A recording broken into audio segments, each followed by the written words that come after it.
It happened in what police would only describe today as an unremarkable house in an unremarkable street. The question they're trying to answer is how 3 women were kept there for 3 decades. The officer in charge of the case says they were beaten, but they were also put under a very different sort of pressure.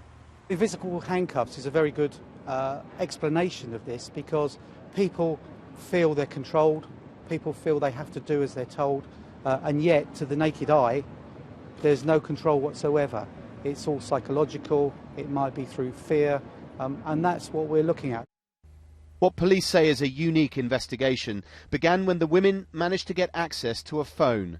They used it to call the helpline of a charity, which persuaded them to meet police officers. They are an Irish woman who's 57, a Malaysian who's 69, and a 30-year-old British woman said to have spent her entire life in effective captivity.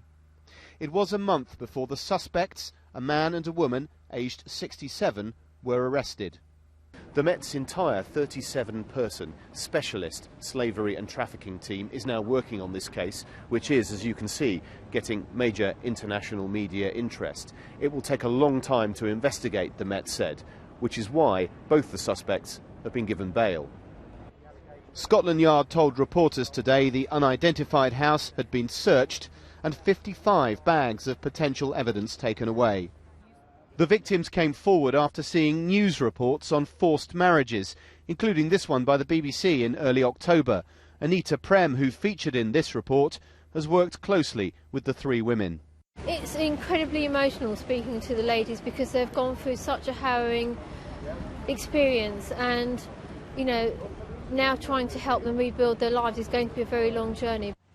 Experts warn that modern-day slavery is a hidden problem in British cities, often only discovered when the victims come forward. And those who work with them say once that's happened, it can be a delicate process. People who've been kept in servitude may not know where they are. They haven't had any contact with the outside world, so they will need a lot of time to be able to make those adjustments. And of course there may be physical mistreatment. But winning the trust of the victims is crucial, because they are the best source of evidence, and without them, convictions become much harder.